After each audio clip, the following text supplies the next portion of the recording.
大家好，我是 V 妈，今天我们一起来做夏威夷年糕。我尝试了2种做法，一种是用的现成的预拌粉，另外一种是自己用米粉做出来的。这种夏威夷年糕又叫做 mochi， 是19世纪后期日本人带到夏威夷的。后来 mochi 与其他文化融合，产生了夏威夷风味的变体。这种 butter mochi 是类似布朗尼的奶油麻薯。这个预拌粉我是在亚洲超市买的，价格不到10刀。里面的主要成分就是糖、米粉、椰奶粉、baking powder 等。这个里面糖的成分还是比较高的。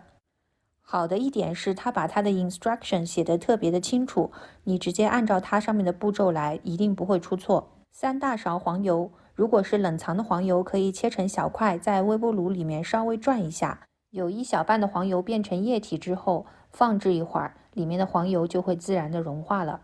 配方里面写的是用有盐黄油，所以我的无盐黄油里面又加了一点点盐。用一个8英寸乘以8英寸的烤盘，铺上烘焙纸。烘焙纸如果不好成型，可以先过一下水，把烘焙纸挤干。2个鸡蛋，1杯牛奶，接着加入 mochi 的预拌粉，我这里买的是草莓味的，你也可以选择原味的。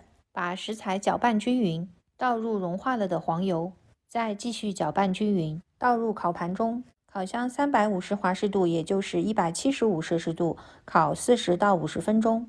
烤完之后，表面呈现这种微微上色的焦黄状态就可以了。稍微冷却之后，切成小块，可以直接吃。如果吃不完的，可以放在冰箱中冷藏，吃之前拿出来稍微加热一下。用预拌粉做出来的 mochi 非常的软嫩 Q 弹。唯一美中不足的是，对于有些朋友来说可能会觉得有点甜，而这里的糖都混在了预拌粉中，不可以控制糖的用量。于是我又买了这款 Mochiko 的糯米粉来自己制作 mochi。这款糯米粉是用日本的甜糯米蒸熟了之后研磨出来的，和普通糯米粉稍有不同，更加的 Q 弹细致，适合做大福、团子、mochi 等。1杯糯米粉，1/2杯不到1点的白糖，这个糖的用量做出来一点也不会觉得甜。一点点盐，1小勺泡打粉，把干粉类搅拌均匀。再准备一个湿料，2个鸡蛋，3大勺黄油，把黄油融化。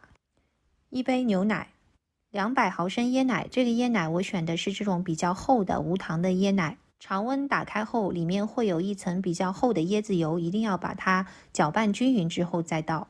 倒入融化的黄油，把液体食材也搅拌均匀。液体慢慢倒入粉状食材中，可以先倒一半，搅至稍微均匀之后，再倒入剩下的另一半。彻底搅拌均匀之后，倒入烤盘中。这个用量是刚才预拌粉的1半，因此放在同样的烤盘中烤出来会比较薄一些。同样350华氏度烤1个小时。刚拿出来是非常蓬松的，拿出来一会儿之后就会憋下去了。冷却之后，同样切成小块，可以看到这一份因为用量比较少，所以烤出来是比较薄的。这样烤出来的 mochi 味道完全不输预拌粉的，甚至比预拌粉的更香，因为我感觉预拌粉里面还是加了一些人工的香精，这个味道更加的香醇和天然。外表酥脆，内里软嫩 Q 弹，黄油和奶油味非常的浓郁。用来配咖啡或者饭后甜点极佳，简单易操作。这款口感介于蛋糕和麻薯之间的黄油年糕，建议你一定要试一试。我是 V 妈，别忘了点赞、关注、留言，我们下期见，拜拜。